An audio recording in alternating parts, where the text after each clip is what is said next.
There is no accountability. There's no fear. There's no consequences. There's no being held accountable.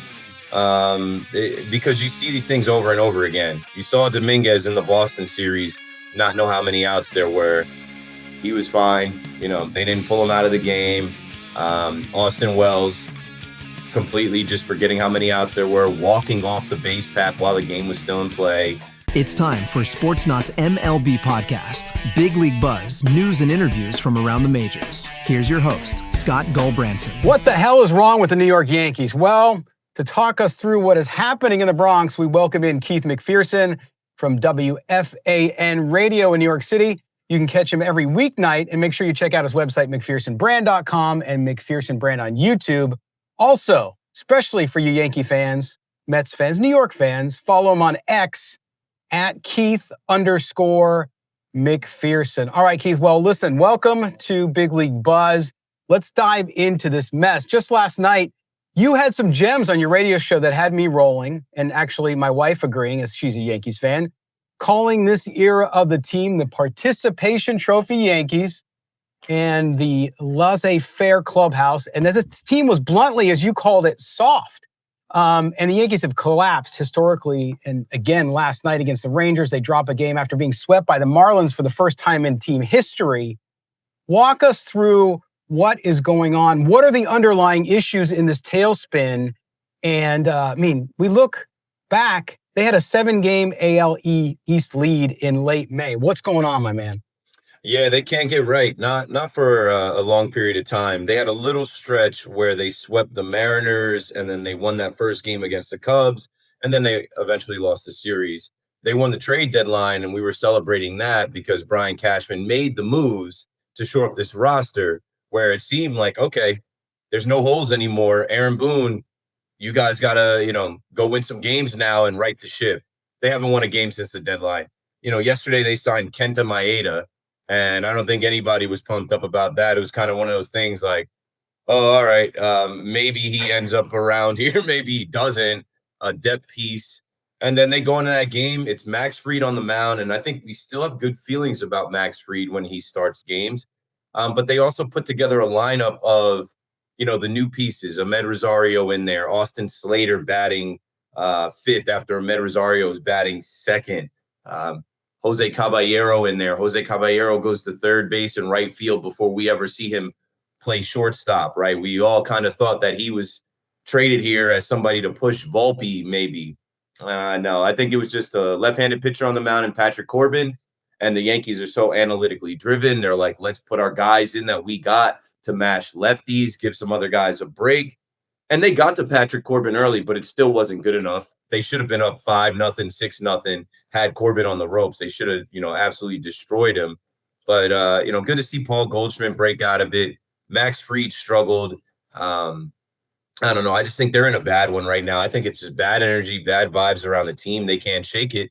And they've been missing Aaron Judge, who's like the superhuman stabilizing force. They go as he goes. In Miami, I said they're soft, and I've been saying they're soft because I watch them and I watch how other teams compete against them. I watch how other teams compete and their hair is on fire. A guy hits a double. He's on second base yelling and screaming. A guy gets a big out and he's pumping his fist. He's fired up. Meanwhile, they're kind of just dropping their helmets, taking their gloves off, running into outs, going through the motions, committing errors, and just woe is me, feeling sorry for themselves. And there's never any repercussions, right? Nobody gets benched. Nobody gets called out in front of the cameras because just showing up is good enough. It's a country club. We're happy you're here. You're the New York Yankees. You're living off the backs of the Yankees of the past. It is a laissez-faire country club participation era of the New York Yankees completely. Wow, and we'll get into Boone, Aaron Boone, in a second here. But you talked about the trade deadline. So Brian Cashman goes out. He praised the moves. I thought a lot of folks thought they could have do more. But he said the team was better after the trade deadline. But then you have new relievers, Jake Bird, who, by the way, was demoted, right, already. Right. David Bednar, Doval, they had disastrous debuts, blowing leads, 12 earned runs in 16 2/3 innings since Friday. What's your view on the immediate impact of these guys? Listen, baseball is a weird game. Things can go bad for a stretch, and anybody can look bad. But how worried are you that the trade acquisitions are failing in high leverage spots. It hasn't been a week yet. Like you said, baseball is crazy. It's wacky. It's unpredictable. I do feel like the Yankee universe celebrated that trade deadline so much. We said it was Brian Cashman's greatest trade deadline because of the control of the players and not giving up, anybody in the top 7 prospects or the big names that and not moving anybody on the team.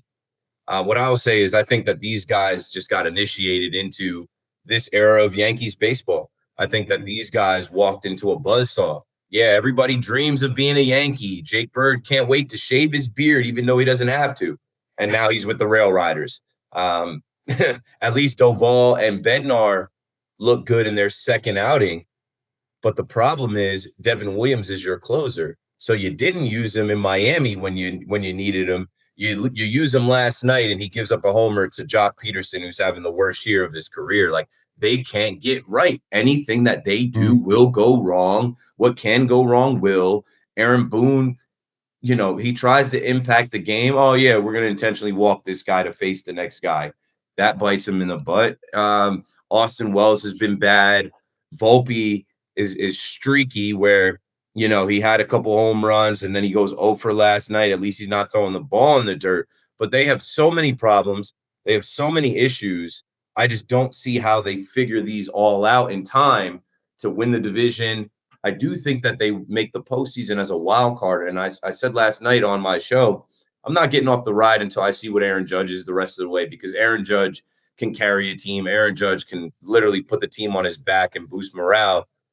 But I think maybe they need this reality check. Ben Rice said something along the lines of maybe a sense of urgency is needed for us. You think now in August a sense of urgency is needed after a Boone June swoon and a July where you cry? I just am like, this team, what they think of themselves is so based off of the jerseys and the history. And they still talk about making the World Series last year. The Yankees never talked about making the World Series. They didn't hang their hat on making the World Series. Losing the World Series was something that was forgotten about and tried to be erased the next year. These guys, I think, just go through the motions so much. I can't call it. I don't know. The best thing they have going is a soft strength to schedule the rest of the way. So you hope that they get Judge back, and you hope that they figure it out and win enough games to get a wild card and get hot and get lucky, because it's a crapshoot. Anybody can win in October if they play the best baseball for that month. Yeah, and confidence is such a big deal. And you just don't see the swagger, right? You mentioned it, just kind of relying on the history of the jersey and not really bringing that. And to your point, when you look at Aaron Judge, he is the straw that stirs the drink. So you got to hope that when he comes back, that'll lift the spirits and maybe bring some of that account. Maybe he'll bring some of the accountability back to the locker room if Aaron Boone's not going to do it. But other news, too, the Yankees released Marcus Stroman, right, to activate Lewis Gill, betting on young arms like Warren and Schlitter and Fried, as you mentioned. Boone called Stroman just a while ago an awesome competitor, but his velocity stuff declined. And with Cole and Schmidt out with Tommy John, I mean, obviously, you got to find the pitching. Was releasing him the right call, Keith? And how confident are you in this rotation now, particularly as we get later in the season with that unproven youth? Yeah, somebody had to go.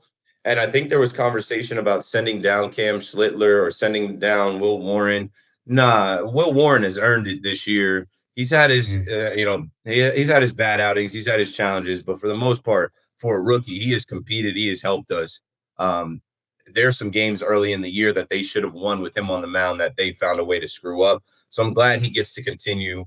And it's better to invest in your future, right? Marcus Stroman is done. Marcus Stroman is a guy that they couldn't trade in the offseason. Marcus Stroman is a guy that they overpaid because they didn't want to pay Blake Snell the year before or any of the other free agents the year before. So I feel like it was the right thing to do. It kind of made me feel like DJ LeMahieu, right? When they cut DJ LeMahieu, it's like, hey, you guys talk about us being cheap. You guys talk about us trying to get a return on investment. We will cut this guy and show you that we are focused on winning. Marcus Stroman is not competitive. He has no velocity. He nibbles around the strike zone. He depends on luck, and he depends on a good defense behind him, and the defense isn't good behind him. So I think it was time. I had no problems with them I had no problems with them cutting Marcus Stroman. I did have a little bit to say about them not getting a starter at the deadline. But like I joked about, here's Kenta Maeda. They didn't want to give anything up for the Merrill Kellys, the Mike Sorokas of the world. Absolutely.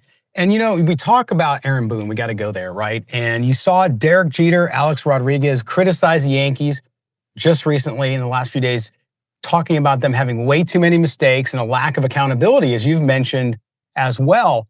They talk about boneheaded mistakes, messy baseball. Keith, how do you rate the accountability, and where is Aaron Boone? I mean, he is the manager, but what's the rest of that coaching staff like, and what changes do you think needed to be fixed there in order for this losing streak to come to an end and this team to kind of get its swagger back?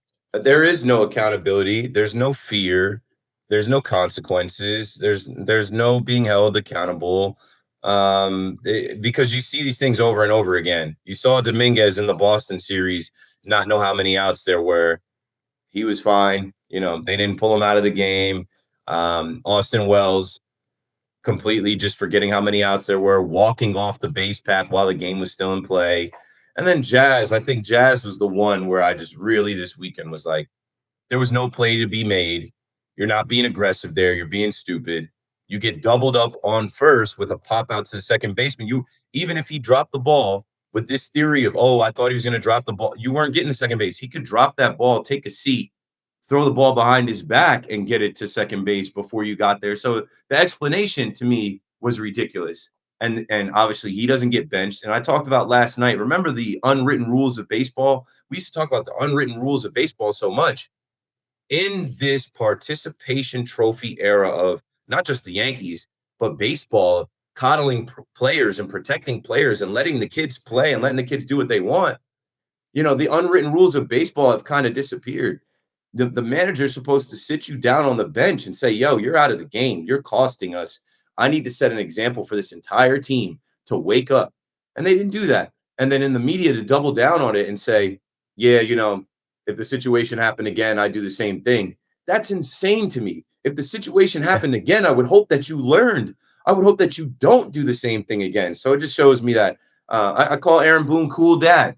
He's a cool dad because cool dad lets you get away with making 100 pizza bagels a night and messing up the couch and, leaving dirty clothes everywhere and, not cleaning up the bathroom because, cool dad is going to take up for you and he's going to handle it and you get to just do whatever you want. Now, to have the authority figure, that mean dad, that authority figure that you respect and fear, you're going to be on your P's and Q's. You're going to cross your T's and dot your I's because you want to play, because you don't want to get embarrassed, because you don't want to be made example of. I played sports. I know what it is. Like you enter with a heightened sense of like responsibility and duty when you know what can happen on the other side. Yeah. And it's interesting you bring up, I'm a father as you are, and the cool dad thing. That's why I laughed when you said that, because it's so true.